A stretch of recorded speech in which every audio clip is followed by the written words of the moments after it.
Mais bienvenue. Alors, on avait choisi ce titre avec Aude parce que nous étions autour du 14 février. Et 14 février, la fête des amoureux, etc. Et en fait, on s'est dit, mais qu'est-ce qu'on pourrait faire autour de l'amour?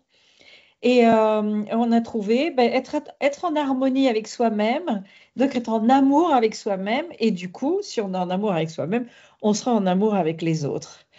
N'est-ce pas, Aude? Tout à fait. Et en fait, c'est bien de prendre du recul par rapport à cette fête qui est un petit peu commerciale, mais qui quand même met beaucoup de joie dans les cœurs de plein de gens et de se dire, mais commençons par nous, quoi. Donc voilà. Et Exactement. être bien avec nous, c'est être bien avec les autres. Mais c'est ça, c'est ce qu'on va voir aujourd'hui. C'est l'objet de notre atelier du jour. Super. Alors, juste un rappel, et Denise, tu sais déjà, mais on le rappelle tout le temps, c'est intéressant. Pourquoi nous deux? Pourquoi Anne et Aude? Eh bien, l'idée, c'est de vraiment d'essaimer ce savoir millénaire qu'est l'Ayurveda, et notamment pour les francophones. Les anglophones ont un peu plus de connaissances, ont un peu plus d'outils, comme en Inde, on parle anglais. Mais par contre, les francophones, c'est pas toujours évident, hein, tout le monde ne connaît pas l'Ayurveda. De connaître également la qualité de l'enseignement JIVA, c'est-à-dire l'enseignement que nous avons reçu pour être conseillère en santé de vie ayurvédique, et donc de partager aussi nos savoir-faire et nos savoir-être. Et merci Scarlett de nous rejoindre parce que c'est aussi vous montrer ce qu'on peut vous proposer comme service d'accompagnement. On a ces ateliers gratuits et puis, on a des ateliers payants. On peut vous faire faire aussi des rendez-vous avec un médecin ayurvédique où on peut aussi assurer la traduction, mais aussi l'accompagnement de l'explication de ce que le médecin ayurvédique vous fait, vous demande et vous proposera. Et bien entendu, de vous aider à avoir les remèdes ayurvédiques, donc de plantes essentiellement, qui seraient intéressants pour vous. Voilà, donc ça fait partie de nos services d'accompagnement. Plantes et massage. Oui, et Euh, massage, pardon. Oui, non, oui, mais oui. on va en Oui, je pensais reparler aux dans remèdes, l'atelier parce que, oui, oui, tout à fait. Voilà. Mais alors, parce que c'est quoi l'Ayurveda? On va revenir brièvement dessus. L'Ayurveda, donc Ayur, c'est la vie, Veda, c'est la connaissance en sanskrit. C'est une science qui a traversé les siècles, puisqu'on dit qu'elle a plus de 5000, certains disent qu'elle pourrait avoir 10 000 ans d'histoire et qui a été transmise par des sages. Elle est aussi reconnue par l'OMS, donc c'est une vraie médecine, même si en Occident, elle a encore pas mal de mal à se faire, à être entendue comme ça. Et en fait, c'est un puits de savoir auquel, pour nous, il est très important de plonger à nouveau et d'aller le chercher et de le mettre en lumière Mm. parce que ça complète très très bien notre médecine occidentale, mais qui est devenue très, grâce à des cartes très découpées, où on morcelle tout, alors que en Ayurveda, c'est comme si on redonnait, si on voyait l'ensemble du corps, donc c'est holistique, hein, on traite vraiment l'ensemble de la personne, que ce soit d'ailleurs corps, esprit ou âme. On remonte jusque-là. Et aussi dans le temps, c'est-à-dire qu'on ne soigne pas un symptôme, on va remonter dans le temps, c'est-à-dire pourquoi ce symptôme, qu'est-ce qui veut nous dire ce symptôme, donc déjà, et quelle est la cause, et de traiter les symptômes, y compris les symptômes à ce que j'appelle à bas bruit, c'est-à-dire ah j'ai des douleurs là, c'est des remontées acides, bon c'est pas très grave, je peux prendre quelque chose pour éviter d'en avoir, mais finalement qu'est-ce que Mm. ça veut dire? Est-ce que c'est pas un signal d'autre chose qui est en train de se dérégler dans le corps? Et si j'en prends pas soin maintenant, eh bien, ça va déboucher sur d'autres maladies. Donc ça, c'est vraiment les grandes valeurs pour nous de l'Ayurveda et c'est ce qu'on essaye d'enseigner par le biais de ces ateliers. Absolument. Alors, une petite question pour vous deux, puisque vous êtes les deux courageuses qui venez en direct et qui ne regarderez pas, enfin, vous pourrez regarder le replay après, mais qu'est-ce qui se passe quand nous ne sommes pas en harmonie? Oh, pardon. Qu'est-ce qui se passe quand nous ne sommes pas en harmonie? Donnez-nous des exemples. Et Scarlett, je vous invite à remettre votre micro, rallumer votre micro en haut à droite. Quand on n'est pas en harmonie, en fait, on s'aperçoit que les choses sont confuses. On peut être aussi au niveau du corps mal respirer, pas être comme si on n'était pas à notre place. Enfin bon, il y a plein de symptômes qui se D'accord, révèlent. donc on est confus dans la tête, Ouais. on se sent pas à sa place, c'est un peu émotionnel, quoi, un peu, on sait pas très bien où on est. Et en même temps, tu dis, il y a des symptômes physiques, on sait moins bien respirer. Par exemple, Oui, oui, mais ça par peut être exemple, oui. aussi Quoi d'autre? des mots qui se révèlent à nous, genre ce qu'on disait là, je sais pas, des maux de ventre, une Oui, espèce de boule au niveau de la gorge, oui. ça peut être le cœur qui se met à palpiter. Mhm. Enfin, il y a plein de choses quoi, qui font que on ne se sent pas en paix, on ne se sent pas en harmonie, quoi. Il peut y avoir de Merci, la ouais, bien. fatigue. Il peut y avoir de la Ah, fatigue, on une se sent fatigue fatigué. constante, Ouais, on se sent un, fatigué. un Ouais. mauvais sommeil. Oui, on n'arrive Ouais. pas à Bon, récupérer. Donc on il y se a sent énormément fatigué, de mais on ne sait symptômes. plus dormir, quoi. Ouais, Hmm. Il y a absolument, énormément de symptômes qui sont liés à la disharmonie. Ouais. absolument. Ça peut être des symptômes très légers qui signalent qu'il y a déjà un début de déséquilibre, Ouais. jusqu'à des symptômes très évidents, avec voire jusqu'à la douleur, qui montrent Hmm. peut-être un déséquilibre plus important dans un domaine donné. Enfin, voilà. Moi, c'est comme ça que je vois les choses. Absolument. On a mal dans une jambe ou un endroit qu'on n'a jamais mal, mais c'est pas très grave, on peut continuer, mais quand même, on a un peu mal. C'est ça. On commence à avoir des maladies de peau. On ne sait pas pourquoi. On a la vue qui se brouille un peu. On se dit, bon, c'est parce que je suis fatiguée, mais on n'arrive quand même pas à dormir. Euh, on gagne ou on perd du poids. On ne sait pas pourquoi. Enfin, on ne fait rien de spécial, mais on gagne ou on perd du poids. On commence à compenser avec un petit peu plus de produits sucrés ou un petit peu plus de produits gras, avec un petit coup de vin, avec, etc., etc. Ça vous parle, ça? Ouais? Ah oui. Ouais. On compense. Voilà. Ben, bravo pour vos exemples. Bien. Et en fait, on va faire un petit retour sur ce qu'on enseigne dans l'atelier sur les doshas. Alors pour ceux qui ne connaissent pas les doshas, en fait, donc en Ayurveda, je ne sais pas si Scarlett, ça te parle quand on parle de doshas, mais de toute façon, Oui. je vais faire un petit résumé parce que je sais qu'il y a des gens qui vont nous écouter en replay.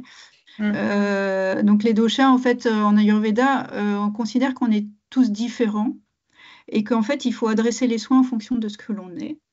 Et en Hmm. l'occurrence, les doshas il y en a trois, et c'est un système pour mieux comprendre comment on est et justement ce qui nous convient. Donc ça, c'est ce qu'on enseigne dans notre atelier d'une journée et auquel Denise a participé A la dernière fois. brillamment Un brillant participé. participé. Et ce qu'on voulait vous rappeler là, c'est qu'en fait, la façon de rentrer en disharmonie, entre guillemets, ou de vivre nos états de, de mal-être, et sont différents en fonction de notre constitution. On a en fait tous, d'ailleurs vous nous avez cité plein d'exemples, mais on a tous notre façon de réagir qui peut être différent.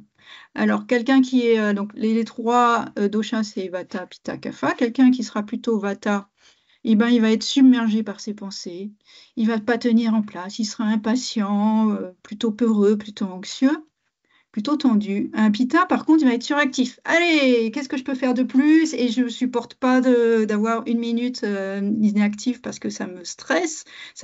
Voilà, c'est aussi quelqu'un qui va être très en colère, qui est capable de déborder donc de colère, de la passer sur les autres, etc. Euh, et qui est souvent têtu, qui ne veut pas entendre raison. Et le CAFA, il va être très possessif. Bon, c'est à moi, voilà. Et aussi un peu passif. Il va laisser faire. Il va se mettre en mode je peux plus bouger, quoi. Voilà. Et donc, vous, dans vos exemples, qui étaient très pertinents, on voit aussi, vous, comment vous. Par exemple, vous êtes, je crois que Scarlett a cité l'insomnie. L'insomnie, c'est typiquement quelque chose qui va toucher les personnes Vata. Quand elles commencent à aller mal, elles ne dorment plus. Et c'est ça qu'on va commencer à adresser, entre autres. Voilà. Voilà. Et Donc, Et pas se dire, pas de donner des cachets pour dormir, bon, ce qui peuvent aider aussi, hein, mais ça résout rien en fait. C'est d'aller de beaucoup plus profondément dans la cause. Comme notre professeur médecin en Inde nous disait tout le temps, trouver la cause. Qu'est-ce qui se passe? OK. Et donc, le mantra de la vie, d'après l'Ayurveda, c'est de regarder bien sa nature d'origine, de voir de où on vient, quoi, c'est quoi moi, de quoi je suis faite, et arrêter de la perturber, essayer d'arrêter d'être tout le temps dans autre chose, d'être tout le temps dans le forcé, d'être tout le temps dans l'extrême de cette nature d'origine. Au contraire, de garder son équilibre d'énergie tel qu'on l'avait à la naissance et de faire avec et de fonctionner avec. Et également de garder son mental calme. Alors, quel que soit notre mental, la manière dont notre mental fonctionne, qu'il soit impatient, toujours actif, ou qu'il soit colérique, ou qu'il soit possessif, peu importe, mais c'est de garder ce mental calme, de revenir à OK, c'est tout va bien, ça va se faire, il n'y a pas de souci. Ça va? Et c'est vraiment rester au calme avec soi-même. Et pour l'Ayurveda, c'est le centre de la santé. Vraiment. Mais aussi, Aude. Mais aussi. Mais en fait, on s'aperçoit qu'en fait, on vous dit ça, mais la réalité, c'est que tout le monde, au jour le jour, essaye d'être bien avec soi-même. Tous les gens, nous avons tous l'impression d'être bien avec nous-mêmes. Sauf que parfois, ben, on fait des erreurs. On pense prendre un bon chemin, mais c'est pas le bon. Parce qu'on n'a pas les clés. On n'a pas le mode d'emploi, souvent. On ne nous a pas transmis ce mode d'emploi. Comment être bien avec nous-mêmes et quels sont les bons chemins et comment on peut faire, parfois d'ailleurs très simplement, et simplement déjà aussi en ayant conscience de ce qui nous arrive. J'ai parlé par exemple de quelqu'un qui va vite se mettre en colère. Bah, si on s'arrête à je me mets en colère et c'est tout, bah, ça ne fait pas avancer. Alors que si on donne des clés en disant attention, la colère peut être bénéfique, mais elle aussi, elle peut détruire. Et donc, sois vigilant quand tu sens que la colère arrive et comment la canaliser et comment faire que ce soit une force et non pas une force de destruction. Eh bien, bien évidemment, on a une vie bien meilleure. Et donc, l'Ayurveda, en fait, nous aide à cette compréhension-là. Et c'est pour ça que c'est intéressant de la travailler, mais de la travailler, j'allais dire, un peu comme une science de fond. Ça ne se travaille pas forcément pendant la crise, ça se travaille au quotidien. Et voilà. Oui, d'anticiper, quoi. Oui. Alors, pour l'Ayurveda, la maladie, c'est l'état altéré du corps et de l'esprit. Il y a les deux. Les deux sont indissociables. Donc, on peut avoir des mauvaises nourritures, hein, enfin des nourritures non adaptées, un style de vie également non adapté, mais ça peut aussi venir de relations qui sont impropres, d'émotions, comme le disait Aude, d'émotions qui sont impropres aussi, une colère mal placée, des relations qui ne sont pas saines. Etc. Et là, on peut avoir, d'après l'Ayurveda, on peut développer des maladies. On peut développer des symptômes et avoir des maladies. Et alors, évidemment, dans notre science occidentale, on verra, j'ai mal au ventre, bon, ok, très bien, donc on donne un cachet pour le ventre, enfin, quelque chose pour le ventre. Et si ça se trouve, ce mal au ventre, en fait, j'ai l'estomac qui se tord et qui brûle parce que je ne suis pas à l'aise dans ma relation. Je ne suis pas à l'aise dans ma relation de couple, ma relation avec mes amis, ma relation avec mes enfants, peu importe. Il y a des choses qui ne marchent pas. Et l'art de développer des ulcères, par exemple, des choses comme ça. Évidemment, les addictions sont pas du tout bonnes et en tout cas causent les maladies. Et quelles que soient les addictions, ce n'est pas seulement des produits. Ça peut être une addiction de faire quelque chose tout le temps, de la même chose tout le temps. La mauvaise utilisation de l'intelligence. Alors, dans l'Ayurveda, on utilise, enfin, l'intelligence est très bien, mais à condition de l'utiliser de manière propre, de manière saine, de manière honnête. On peut, par exemple, en Ayurveda, il est tout à fait bénéfique, et c'est même très bien, c'est un des très bons karmas, de gagner beaucoup d'argent. Par contre, il faut le gagner de manière saine, de manière honnête. Et là, ça veut dire que vous utilisez bien votre intelligence. Si vous gagnez votre argent en trichant, en volant, etc., ça entraînera des maladies. Et ça vous donnera des maladies. Connecter les sens à des objets impropres, c'est par exemple regarder des films violents. Par exemple, c'est juste un exemple. Donc le regard, la vue, si elle est exposée à des choses trop violentes, à des choses qui ne se passent pas bien, voilà, en fait, les sens vont renvoyer quelque part dans le corps des ondes négatives, des choses négatives qui vont aider la maladie à se loger chez nous. Donc, Il y a être la vue vigilant, tout ce qu'on écoute, tout ce qu'on voit, tout ce qu'on touche, d'être très de tous les sens. Hein, on mange aussi, enfin, ce qu'on goûte, vraiment d'être vigilant avec toujours quelque chose de propre, de sain, voilà, de propre et de sain. Aude, tu voulais rajouter? Oui, parce que tu parlais de la vue, mais après, je voulais dire que sur Oui, l'ouïe oui, est très très importante aussi. On sait qu'il y a des oui, musiques qui guérissent, il y a des sons qui oui, guérissent et qui guérissent. Hein, je dis pas qu'ils font du bien, c'est vraiment on peut guérir par les sons, mais par contre on peut aussi détruire. absolument. Et Oui. donc voilà, donc tous les sens ont leur poids. Voilà. Oui, oui, oui, oui, c'était un exemple. Mm. Et les variations environnementales et saisonnières.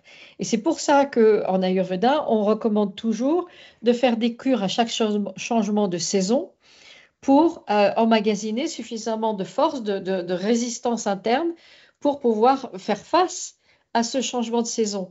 Mais quand on dit changement de saison, c'est aussi, par exemple, passer du printemps à l'été. Alors qu'on pourrait se dire, bon, bah, ça c'est quand même plus cool que de passer de l'été à l'hiver profond quand même. Eh bien non, à chaque fois, c'est comment je fais pour me réadapter mon corps au changement de saison. Évidemment, variation environnementale. Si vous êtes dans un endroit pollué, si vous êtes dans un endroit où vous une origine quelconque, et que vous changez d'environnement complet, par exemple vous allez en ville ou alors que vous êtes de la campagne ou etc. Ça peut jouer aussi ça joue aussi sur votre santé. Ça peut jouer évidemment et de faire attention à vous-même et de renforcer votre immunité si vous avez des changements comme ça. Ça va? Euh, Scarlett, tu veux dire quelque chose? Tu peux, hein? Tu peux intervenir, Oui, mais sauf qu'il faut ouvrir ton micro. voilà. Je disais juste, oui, oui, c'est bien, ça va. Ouais, ça te Super. parle. Donc, voilà, le mode d'emploi, l'idée, c'est vraiment de découvrir notre mode d'emploi qu'on ne nous apprend pas. Et qui suis-je? Quelle est ma marque, mon identité? De quoi je suis faite? Pour vraiment se connecter à soi-même. Et donc, en sanskrit, on dit swasta. Swasta, c'est un mot très important en sanskrit. Oui, sa propre santé, sa propre connexion, manager sa propre santé. Et donc, l'objectif de l'Ayurveda, c'est vraiment d'être dans Swasta, c'est-à-dire de savoir où je suis située dans moi-même. Et de ce fait, où est-ce que j'en suis? Je vais pouvoir choisir mes activités, ma nourriture, mon style de vie, etc., etc., etc. Et je vais pouvoir manager. Bien entendu qu'il y a certains moments où la vie nous pousse à être en dehors de notre zone de confort, à notre zone d'habitude, notre zone où on est bien. Je dis n'importe quoi, vous habitez à la campagne, vous êtes au calme à la campagne, etc. Et vous devez aller en ville faire des choses dans une grande ville bruyante, etc. Il n'y a aucun souci. À partir du moment où vous savez prendre en compte votre santé, votre état d'âme, votre personnalité au milieu de tout ça, et que vous savez gérer les choses dans ce sens-là.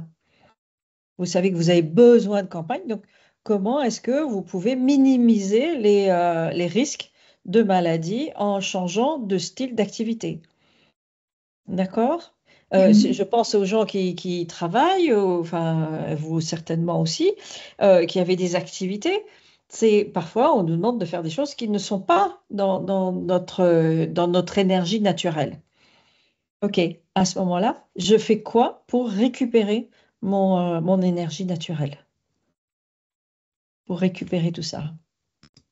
Et la science de l'Ayurveda dit même que parfois, il faut choisir un métier qui nous convienne. Parfois, Ça, on est c'est clair. parfois par l'histoire, les parents, tout ça, ou la société Mhm. nous conduit sur des métiers qui ne nous conviennent pas. Donc, ça peut aller jusque-là, avoir le Absolument, bon métier. absolument. Et donc, on va rebondir un petit peu sur ce qu'a dit tout à l'heure Anne. C'est quoi le but de la vie, en fait? Donc, on ne se pose pas toujours cette question-là. En tous les cas, en Ayurveda, ils se la posent. Et ils considèrent qu'il y a 4 buts, mais qui s'enchaînent, qui sont interreliés entre eux. C'est-à-dire qu'on va du plus basique à quelque chose de plus élevé. Et donc, le premier, c'est la discipline. Et ça peut paraître surprenant, mais le premier, c'est de se donner une routine. C'est de donner une discipline qui convient, c'est chacun à la sienne, mais se donner une discipline et la respecter et avancer comme ça. Le deuxième, Anne vous en a parlé, c'est l'économie, c'est l'argent. On peut gagner de l'argent. Dans nos sociétés, parfois, on dit, bah non, gagner de l'argent, ça peut avoir une connotation négative. Mais là, non, c'est une connotation positive si c'est fait proprement et si ça sert le bien de tous, le bien de tous, le sien, parce qu'il faut pas non plus avoir honte de dire, OK, pour prendre soin des autres, pour le soin de tout le monde, il faut commencer par être bien avec moi-même. Et ça, souvent, on l'oublie. On nous a dit, ah bah, sois gentil, sois ceci, sois cela, etc. Mais la vraie réalité, c'est que il faut savoir comment on est, se comprendre, et à partir de cette base, cet ancrage et cette verticalisation, on peut aller vers l'autre, et on peut apporter, et on peut donner. Mais voilà, donc c'est vraiment ça l'enseignement, et ça joue dans le domaine de la discipline, ça joue dans le domaine de l'argent. Le troisième, c'est la joie, apprécier ce qu'on a, sourire, remercier. On croit en Dieu ou autre chose, peu importe, remercier pour ce qui nous est donné chaque jour. Et enfin, la libération, puisque pour les hindous, c'est vraiment le but ultime de la vie. C'est de sortir, c'est de vivre cette vie pour, j'allais dire, pour ne plus avoir besoin de se réincarner, puisque c'est comme ça qu'ils le disent. Après, je pense qu'on peut se le réapproprier sans forcément croire à la réincarnation, sans forcément croire à tout ça. Mais on peut se donner aussi un objectif, j'allais dire, d'élévation, qui est intéressant. Je ne sais pas si ça vous fait réagir tout ça, parce que c'est pas très courant par rapport à notre culture à nous. Bon, quand même, la culture de base, oui, mais aujourd'hui, on a accès à tellement d'informations qui rejoignent quand même assez bien ce type de raisonnement que moi, ça me parle complètement. Enfin, D'accord. oui. Oui, moi aussi. Super. Je rejoins ce que dit Scarlett. En fait, c'est vrai, on a beaucoup de façons de pouvoir retrouver toutes ces informations dans différentes disciplines. De plus en plus, les gens prennent conscience que il faut penser déjà à être bien dans sa vie pour pouvoir aider les autres, que la joie, l'amour, la gratitude, ce sont des choses essentielles pour marcher dans la vie, tout simplement, parce que ça donne la possibilité, ça valorise l'estime de soi, la confiance qui n'est pas toujours évidente, mais qui est quand même, on arrive à acquérir peut-être avec l'âge, voilà.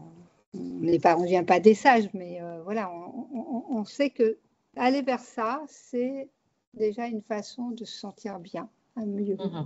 Voilà. Mais ne pas oublier que si vous êtes là aujourd'hui, c'est aussi parce que vous êtes sensible à ça. Bien sûr. Je pense que si on se retrouve aujourd'hui, dire, c'est parce qu'on a cette sensibilité-là. Oui. Et que j'allais dire, un de nos rôles, enfin, ce qui m'anime, c'est effectivement aussi de transmettre, de diffuser, et ça a du sens, quoi, de Absolument. diffuser et de transmettre. C'est absolument vrai. Ouais. Et enfin, et à la fin, oui, effectivement, de se libérer, c'est-à-dire de se libérer, de se sentir complètement libre, hein, complètement ouvert dans cette vie. Quels que soient nos besoins, quels que soient nos attachements, etc., c'est la capacité, et Moksha, c'est pour ça qu'il arrive en dernier, c'est de savoir se détacher de tout ça et d'être quelque part totalement ouvert à tout ce qui peut se passer, à tous les besoins. Bon, ben pourquoi pas? Voilà, on est là. Et c'est vraiment le but le plus élevé, c'est d'atteindre l'amour. L'amour le plus complet, le plus général.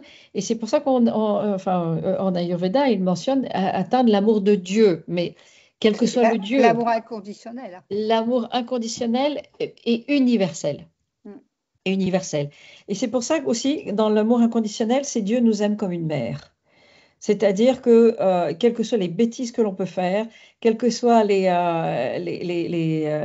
écarts de conduite, quelles que soient nos émotions, voilà, on aime quand même, quoi. On laisse, on y va, on avance et on y va. Et donc, c'est vraiment aimer, bâtir l'amour et être aimé.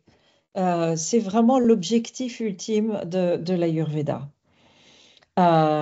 Et encore on le rappelle, les 3 premières étapes sont absolument nécessaires et utiles pour se réaliser. Bien sûr. Hein, on ne va pas directement à la libération, ça n'existe pas. OK? On en a besoin. Donc voilà. Alors, la libération, donc c'est moksha. Ouais. Moksha, c'est moksha. Dharma, artha, kama et moksha. Voilà. Et en vivant pleinement soi, en réalisant pleinement le soi, on vit pleinement sa vie et on atteint Ananda, la félicité. La feliz, comme diraient les Espagnols. On est heureux, on atteint le bonheur, on atteint la félicité. Et vous, votre source d'Ananda, c'est quoi pour réaliser votre soi? Votre moi, pardon. Votre vous. Le soi, on peut dire. Oui, le soi, mais oui. C'est quoi votre source d'Ananda? Si vous regardez au fond de vous-même, qu'est-ce qui vous donne en bonne santé? Qu'est-ce qui vous met en bonne santé? Santé au sens large, hein, mentale, physique, intellectuelle. C'est ça, d'avoir un corps qui fonctionne bien, dans lequel je me sens bien, d'avoir des relations autour qui me conviennent, avec qui je me sens bien et ça m'épanouit. Voilà, il y a un épanouissement. Des activités, je peux faire ce qui me donne envie, ce que j'ai envie de faire, que je puisse le réaliser. Donc ça peut être aussi bien des activités artistiques que des activités sportives ou des activités, c'est assez varié. Et puis être dans le calme aussi, savoir être dans le calme, d'être détendu, que les choses se fassent naturellement, que je sois capable de... Pas forcer, quoi. Oui, c'est ça, d'avoir la patience, d'attendre. Parfois, on a envie de choses et puis elles ne viennent pas, et ben on attend, sans être inactif. C'est-à-dire qu'on peut mettre des choses en place. Bien sûr. Et attendre que ça suive son cours. Voilà. Qu'elles viennent, qu'elles arrivent, quoi, que ça suive. Que ça soit pas, très bien. Parce que j'ai vécu ça aussi, comme beaucoup, d'essayer de forcer les choses. Et c'est pas toujours ce qu'on obtient, c'est pas forcément ce qu'on attendait. Donc voilà. On voulait. Voilà, c'est ce qui me vient là tout de suite comme ça, et puis d'avoir le corps qui fonctionne bien, c'est-à-dire que ce que je mange me convient, je le digère bien, parce que ça c'est une de mes problématiques, c'est que je mange pas toujours des choses qui me vont bien, malgré que je sois toujours en train de faire attention, faut pas que tu manges ci, faut que tu... Je sais pas encore vraiment tout ce qui me convient en termes d'alimentaire, hein, ça c'est sûr. D'accord. J'ai encore des progrès à faire là. J'ai encore Parfait. une marge de progression. Voilà. D'accord.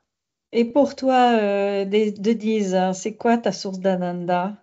Alors, en fait, tout ce que vient de dire Scarlett, et parce qu'on se connaît bien et donc on partage Mhm. beaucoup de choses, c'est vrai que D'accord. Mais s'il y je avait un fais élément spécifique, par exemple.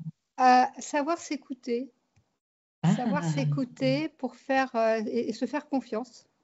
Je pense que pour moi, c'est ça, c'est savoir s'écouter et surtout avoir confiance dans dans ce qui se présente à soi, quoi. Voilà, de se dire, ok, je peux y aller, quoi. Voilà, je suis parce que parfois ça peut, en tout cas, moi, ça peut me manquer. Voilà. Donc je pense que c'est ça. Ça serait savoir s'écouter, bah, pour vivre pleinement sa vie, finalement. Voilà, quoi. Donc, il y a ça. Tout à l'heure, vous évoquiez le fait de dire, ben voilà, ce qui serait bien, c'est de pouvoir faire un métier qu'on a envie de faire. Mais bon, malheureusement, dans la vie, le parcours qu'on a n'est pas toujours. Je veux dire, je connais pas beaucoup de gens qui font quelque chose qui leur plaît, ou alors parce qu'ils ont peut-être pas, parce qu'il y a des croyances limitantes qui les empêchent de faire et de vivre ce qu'ils ont envie de vivre, quoi, tout simplement, quoi. Et donc, du coup, bon, hmm. c'est vrai que le coût de l'argent, c'est marrant ce qu'on est en train de partager, parce que justement, là, moi, je suis dans une formation où justement, je suis dans une comment dire, une phase où justement on parle de ça, de l'argent et pourquoi on perçoit mal l'argent, etc. Et bah, ça aussi, on ne nous a pas appris à se dire, voilà, on peut effectivement avoir de l'argent et sans que ce soit mal, sans que, voilà, du Ah moment ouais. où on fait circuler cet argent, parce qu'en fait, c'est ça, Oui. le but, c'est circuler l'argent pour justement pour que les gens puissent aussi en profiter et j'en passe et des meilleurs. Ben, voilà. Voilà. Ouais, magnifique. Merci pour vos témoignages. Donc, les sources d'Ananda, c'est vraiment identifier ce qui fait que je vis pleinement ma vie. On n'est Ouais. pas forcément, on n'est pas obligé de changer son métier. On n'est pas obligé de ça. C'est de trouver, tiens, là, ça c'est une source d'Ananda. Là, c'est si je fais ça, si je fais des grandes balades à pied, c'est des sources d'Ananda. Si je regarde comment je gagne mon argent et comment je le dépense et que finalement, ben, c'est pas si mal que ça et que comme tu dis, Denis, je le fais circuler, etc. Eh ben, c'est une source d'Ananda. Euh, Ça vous va, ça? Et c'est le cumul des sources Ouais. d'Ananda qui font que, voilà, on va mieux. Et puis, si on ne sait pas bien se nourrir, eh ben, on cherche encore et on continue à chercher et on a la satisfaction de trouver quelque chose qui nous va bien pour se nourrir. Ouais. Voilà, c'est Et on peut avoir des sources différentes, même s'il y a absolument. j'allais dire, des choses qui sont universelles, comme l'amour universel, c'est une source, si on la sent et si on y croit, et si on ne passe pas y croire, si vraiment on la ressent et que ça nous porte, ça va être une source universelle. Mais après, en fonction de ce que l'on est, on va trouver des sources d'Ananda qui peuvent Ouais, être très différentes. Et donc, absolument. là aussi, le savoir, l'observer avec joie d'ailleurs, parce que c'est super intéressant. Voilà. Et parce que je voulais vous rajouter sur ce sujet de l'ananda. Mais après, on va vous parler du coup, ben, comment est-ce qu'on peut assez facilement améliorer notre bonheur, enfin notre amour. Euh, et pour commencer, Donc, quelques tips, voilà, quelques voilà, trucs. quelques tips. Vas-y, Aude. Ben, vas-y, ben, on a envie de dire, ben, repartons à la base, offrons-nous une discipline. Donc, il y a la base de la discipline, c'est des routines, notamment les routines du matin au lever. Donc, on en a recité 3, mais en fait, ça mérite un atelier. Il faudrait qu'on revienne. On a déjà expliqué, mais on pourrait revenir sur ce que sont les routines et pourquoi on les fait. Là, on a recité donc le lavage des sens, parce qu'on a dit que les sens c'était très important. Et, faire attention à ce qu'on écoute, ce qu'on voit. Et finalement, chaque matin, asperger ses yeux, asperger ses oreilles, le nez, la bouche, faire circuler de l'eau fraîche, c'est une façon de démarrer la journée de façon, j'allais dire, posée, quoi. Et voilà. Donc, on a cité ça. On n'a pas encore parlé de yoga et pranayama, mais le yoga et le pranayama. Alors, pranayama, hein, c'est tout ce qui est respiration et qui est enseigné normalement avec le yoga, pour ceux qui ne connaissent pas, sont en fait support du déploiement de l'Ayurveda. Ce sont deux sciences cousines et elles se portent l'une l'autre. C'est-à-dire que l'Ayurveda, c'est plutôt la partie connaissance et le yoga et le pranayama, c'est comment je l'applique et qu'est-ce que ça m'amène. Mais le yoga, à l'origine, est là justement pour nous aider à traverser, nous aider à être bien et nous aider à aller jusqu'à la libération, puisque c'est un des buts du yoga, qu'on oublie parfois, voilà, mais qu'on peut rappeler. Et puis, on a mis des massages parce que le massage apporte beaucoup. Ce n'est pas le seul. On a parlé des plantes. Il y a beaucoup de choses dans l'enseignement, mais le massage fait vraiment partie de l'enseignement. Et parfois, il y a des cultures où on se masse tous les jours. Et donc, on n'en est peut-être pas là, mais savoir régulièrement s'offrir un massage, soit en automassage, soit en allant voir un praticien, ça a vraiment du sens. Absolument. Ça peut être aussi donc, des week-ends détox, notamment en changement de saison. On a parlé de changement de saison tout à l'heure. C'est la meilleure période pour faire de la détox. Pas forcément un jeûne très long. D'ailleurs, le jeûne n'est pas forcément recommandé en Ayurveda. Il doit être adapté à notre constitution. Ça peut être une retraite, une cure ayurvédique, ça peut être des activités créatrices, des immersions dans la nature. La nature est extrêmement ressourçante. Donc, voilà, la liste est encore longue, mais on vous propose justement de réfléchir, d'aller piocher dans ce que vous faites déjà et de le cultiver vraiment comme un art pour grandir dans cette relation à soi-même et donc pouvoir chaque jour se lever avec bonheur. Et pour tout ça, c'est vraiment apprécier sa vie. S'aimer soi-même avec la personne avec laquelle on est, c'est-à-dire vraiment accepter. C'est intéressant parce que je reviens d'une cure ayurvédique dans le sud de l'Inde et j'avais besoin de perdre du poids, ça c'était clair, j'avais vraiment besoin. Et en même temps, la médecin me dit, mais vous savez, vos parents, ils sont comment? Alors, bon, je vois.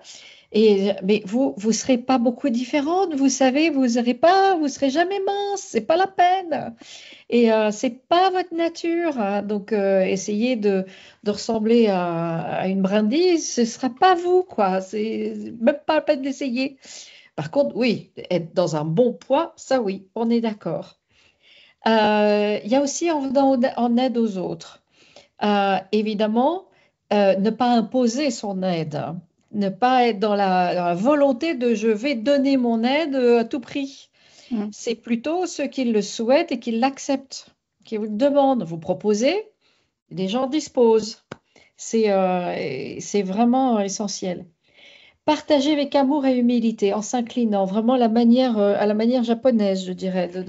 Voilà, c'est ce que je te donne. Voilà. Et après, les gens le mettent à la poubelle. Ok, c'est pas grave, ça s'appelle le détachement. Voilà. En ne faisant rien pour l'ego. Et c'est vraiment en étant tout le temps vigilant. Et Dieu sait si notre ego dans nos sociétés est bien cultivé et bien aidé. Mais c'est de se dire, voilà, là, quand je dis ça, quand je fais ça, quand je réagis comme ça, en fait, je traite quoi là? Je traite la vérité, je traite ma santé, mon équilibre, ma félicité, mon ananda, ou bien je traite mon ego, ma petite fierté à moi, défendre qui je suis, comme je suis, et voilà, à tout prix, etc. Profiter de la vie, Aude vous en a pas mal parlé, faire de l'argent avec discipline, et c'est une qualité en Ayurveda de faire de l'argent. On répète, hein, c'est une qualité, vraiment c'est excellent, avec discipline. Et puis à réfléchir comment se libérer de soi-même pour se connecter à le plus grand et donc gagner plus de liberté. Donc c'est vraiment étendre et ouvrir ses ailes et ouvrir sa personnalité, je dirais, à l'universel. Donc, c'est vraiment une discipline pour soi qui va devenir une discipline pour les autres et envers les autres. Voilà. Ah, Si et je peux du coup, parler, parce que en fait, Oui, ça me fait juste penser à un truc, c'est que euh, le fait de ne pas vouloir convaincre les autres, ouais, mais juste l'exemple fait qu'ils auront peut-être envie de le suivre. exactement. C'est ce qu'on dit souvent et en fait, c'est du coup, Exactement. ça sera peut-être pas tout de suite, mais le fait d'être un exemple en étant soi-même bien dans sa vie, bah, ça donne peut-être envie aux autres de le faire aussi, Absolument. d'essayer en tout cas. Exactement. Oui. C'est juste proposer, suggérer. Et puis voilà, et vous faites ce que vous voulez, quand vous voulez, et il n'y a pas de problème. Ouais, bien. Absolument. Et en conclusion, alors en conclusion, déjà, j'ai pas commenté les photos, mais on vous a mis plein de photos prises en Inde dans la ah oui, présentation. Et là, cette dernière photo, en fait, il y en a deux. Il y a une petite bougie en bas à gauche, et puis cette photo, donc prise de nuit sur une rivière à Vrindavan, qui est une ville sainte, où en fait, on considère, en fait, la petite bougie, il les dépose sur l'eau, elles flottent, elles sont sur un petit support qui flotte. Et c'est pour accompagner le passage des âmes. Quand quelqu'un décède, on va au bord de la rivière ou sur les bateaux qu'on voit et on va déposer cette bougie pour aider l'âme à traverser. C'est très poétique, très joli. Et parce que la mort physique n'est qu'un passage. Voilà. Et tout ce que j'apprends dans cette vie, je vais le garder avec moi, je vais continuer peut-être dans une autre vie. En tous les cas, il ne faut pas forcément s'arrêter à la mort physique. Il faut sentir, espérer sur autre chose. Je le dis avec mes mots, je crois qu'Anne, tu peux le dire avec d'autres mots parce ah que oui, ça, c'est c'est très exactement personnel. ça. Il y a une mort physique, mais c'est une mort matérielle. Et la connaissance matérielle s'arrête avec ça. Et il y a quelque part, il y a un spirituel, il y a d'autres choses qui continuent, qui se perpétuent dans l'univers. Donc il n'y a rien à perdre en fait. Il n'y a rien à faire. Voilà, c'était notre atelier. On voulait le faire un petit peu différemment, on vous l'avoue honnêtement. Moins dans le côté très pratico-pratique, je dirais, mais plus dans une ouverture de tiens, qu'est-ce qui est intéressant pour vous? Qu'est-ce qui serait intéressant en ce mois de février où on est, c'est quand même le mois de l'amour, enfin en tout cas, on voulait parler de l'amour universel. Donc pour aller plus loin, eh bien, on peut vous accompagner en consultation ayurvédique avec un médecin indien, hein, un médecin reconnu, diplômé, tout ce qu'il faut, hein, il n'y a pas de problème. Comprendre votre profil ayurvédique et puis personnaliser aussi votre approche par rapport à la nourriture et aux habitudes et aux conditions de vie. Des massages ayurvédiques et également, on peut vous aider aussi à avoir des produits ayurvédiques. D'accord? Et voilà. Bah, moi, je vous écoute parce qu'en fait, ce jeudi, je vais faire un massage ayurvédique Ah, dans un centre, bien. je ne sais pas si vous le connaissez, il est dans le 91, Ashima, je crois, c'est un truc comme ça. Non, moi je connais C'est à pas. Verrières-le-Buisson. D'accord, Voilà. d'accord, Et donc, d'accord. j'accompagne une amie qui C'est est là. super. J'en fais un aussi. Ah ben, bien raison, bien raison. Oh Tu ben, nous raconteras, tu nous mais, raconteras oui, comment tu as aimé. oui, mais je pense que je vais beaucoup aimer parce que déjà, le massage, c'est quelque chose que j'aime, moi. Ouais, ouais, ouais. Voilà. Puis Et bon, Scarlett, pardon, excuse-moi, Denise.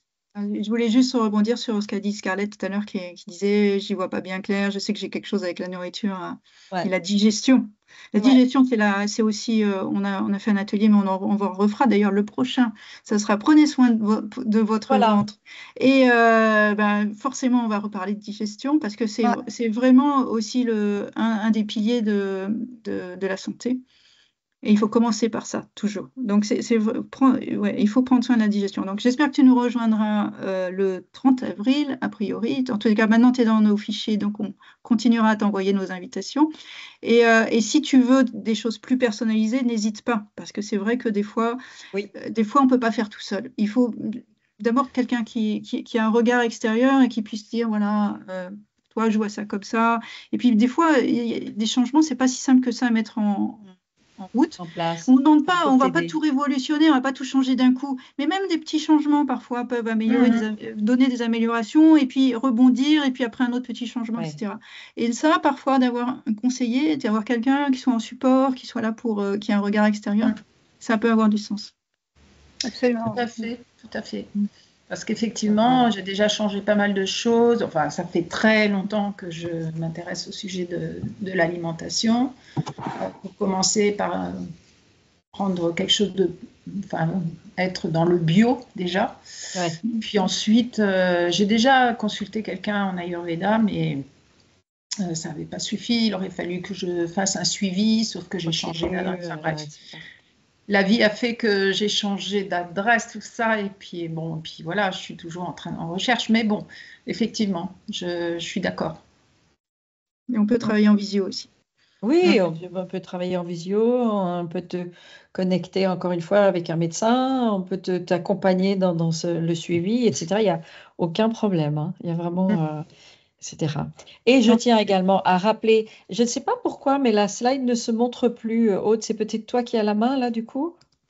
Laquelle La dernière avec t'as le prenez soin. Ben voilà, de votre pour moi, elle est ventre. affichée. Donc rendez-vous le 30 avril. Bah oui. Et puis à toutes les personnes qui nous regarderont en replay de Belgique et de Navarre, 12 avril à Waterloo, la journée complète sur Connaissez votre vraie nature, découvrez votre vraie nature. Denise peut témoigner. Elle était là dans la Non. session à Paris, en banlieue parisienne. Voilà. Et j'invite les gens à assister à cette journée qui était vraiment très, très bien. voilà. Donc 12 avril à Waterloo.